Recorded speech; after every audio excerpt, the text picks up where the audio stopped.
So we're ready to finish our chapter on the citric acid cycle. The first lecture we had kind of talked about pyruvate dehydrogenase, and we kind of looked in a very general sense at the overview of the 8 reactions that we see in the citric acid cycle.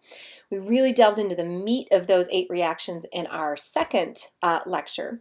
And now what we do in our last lecture here is we consider how we regulate the citric acid cycle, and then beyond that we're going to look at modifications of the citric acid cycle, either to take things in or out of the cycle, or look at actually a modified version of the citric acid cycle in a specific organelle called the glyoxysome. So we'll look at something called the glyoxylate cycle. And that's kind of an interesting story, and we'll have a case study that goes along with that as well. So what's interesting now in the past, how we look at where control points are, is we look for far equilibrium reactions. So we'll do that kind of same thing with a brief activity in class.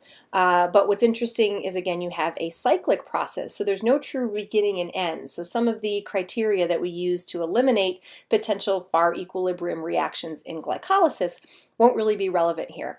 So again, we'll spend a little bit of time with a few activity questions dealing with how we regulate, but what we'll see with this kind of a picture here and lots of red arrows coming in and out of NADH is an important, what we call feedback inhibitor.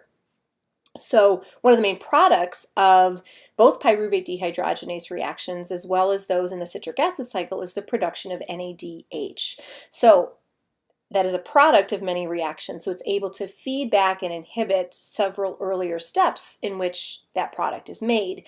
And that's, again, consistent with the thought that, hey, if you're making a lot of this product, you need to slow down the processes that are making it, because we haven't yet dealt with kind of regenerating that NADH as NAD+.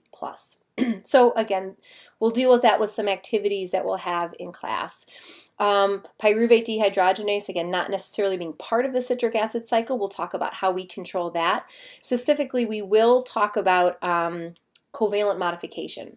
So again, we'll do a good review here of how pyruvate dehydrogenase works, and we'll talk about how NADH and acetyl-CoA, both as kind of feedback inhibitors, can help kind of gum up this enzyme, and we'll talk about how that works since we already studied the structure of that. And then importantly, we'll talk about the covalent modification that pyruvate dehydrogenase is subject to, and we'll apply our logic checks of fed state versus need state, and whether or not that is consistent with what we'd expect to see, whether or not pyruvate dehydrogenase is phosphorylated or not.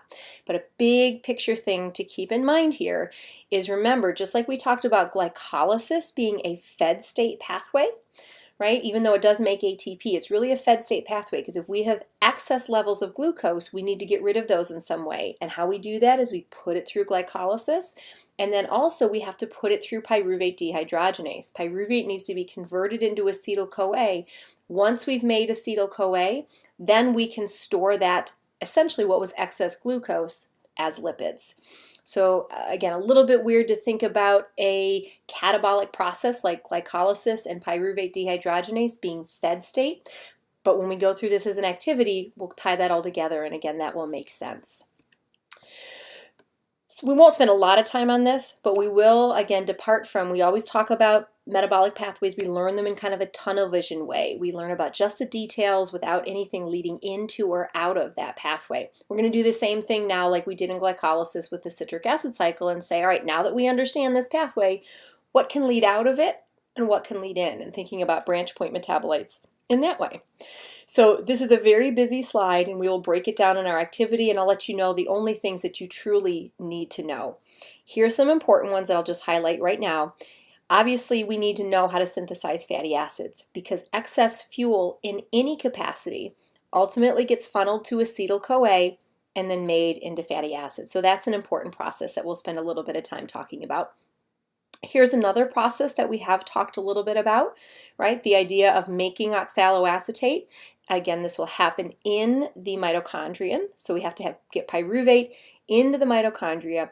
Mitochondrial enzymes convert it to oxaloacetate as part of gluconeogenesis.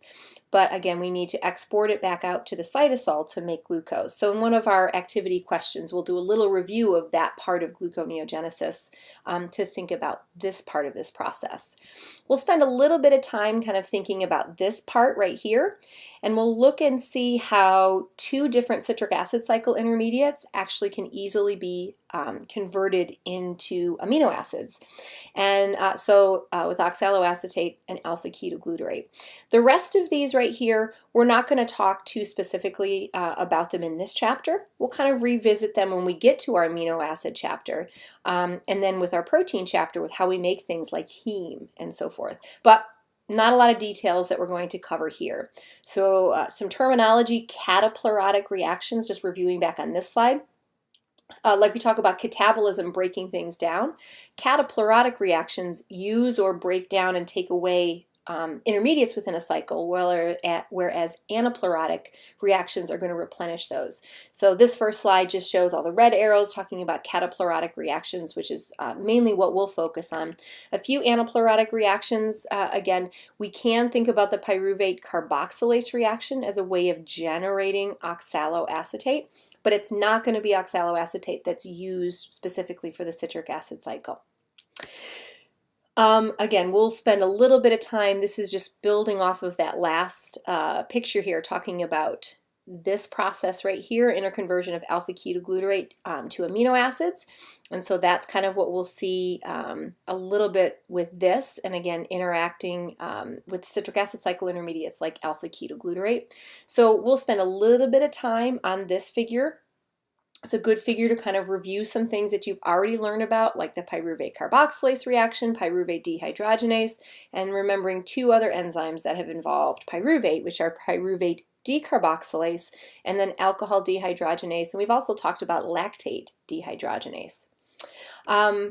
So an important process that we will introduce now, but we'll spend a lot more time in chapter 21 dealing with this, is this process of deamination and transamination reactions, and then what we call reductive amination reactions. What we see here are ways to interconvert citric acid cycle intermediates to make different amino acids. And importantly, we make two amino acids, glutamate and aspartate. Those are really important for amino acid breakdown. As we'll learn in chapter 21, basically we funnel all the nitrogen in amino acids to those two guys, and we do that through these transamination reactions. So this first one here between oxaloacetate and alanine is what we call a transamination reaction, and it really just changes who has the carbonyl and who has the amine. So again, you can see here with oxaloacetate, if we swap out that group to be the amine, we create the amino acid aspartate.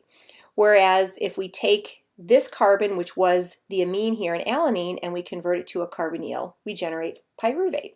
So it's a way of kind of interconverting amino acids. So that's called a transamination reaction. A little bit later, we'll deal with what we call this reductive amination reaction, right? We actually do some reduction chemistry, and so that will do the same kind of thing, that we will convert this carbonyl into an amine, but we do so by having the amine source be ammonium ions rather than a separate amino acid, and it happens in a reductive process, so we regenerate NAD+.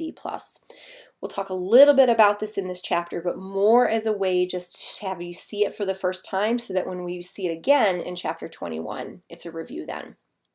So the last thing that we'll talk about in this chapter is kind of this concept that we can't make fats into glucose. We've talked about that over and over, and that's one thing I hope we have in your brain, right? As animals, we cannot take fats in our body and make them into glucose. So in terms of the Atkins diet and all of that, if we haven't eaten a while, our glucose reserves are gone. We can't directly convert fats into glucose to make sure that we don't have low blood sugar levels. We can use those fats as energy to convert proteins and those amino acids, those glucogenic amino acids, into glucose. But that's not to say that other organisms can't do that process. And so that's what this last little section here is about. is there's many plants, bacteria, and fungi that can do this. And so we're going to learn about what's called the glyoxylate cycle. It happens in a special organelle called the glyoxysome, so different than mitochondria, but we're actually going to see that it involves some mitochondrial enzymes. All right, so here's the big picture in terms of how this works. The net is we convert 2-acetyl-CoAs into oxaloacetate.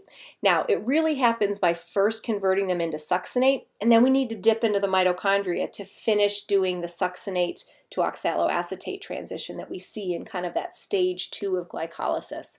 But the net is 2-acetyl-CoA are going to be made into oxaloacetate that then you can use to make glucose. So why is this really important for things like plants or fungi? Well, a great example is thinking about seed germination. So if you think about what's inside of a seed is efficient fuel, right? Seeds contain lots of oils and lipids. But when a seed begins to germinate and it puts out those first few leaves and stems and all of that and roots, that's carbohydrates, that's cellulose. So they need to be able to make glucose in order to make those early cell parts. Well, they need to make glucose from the oils.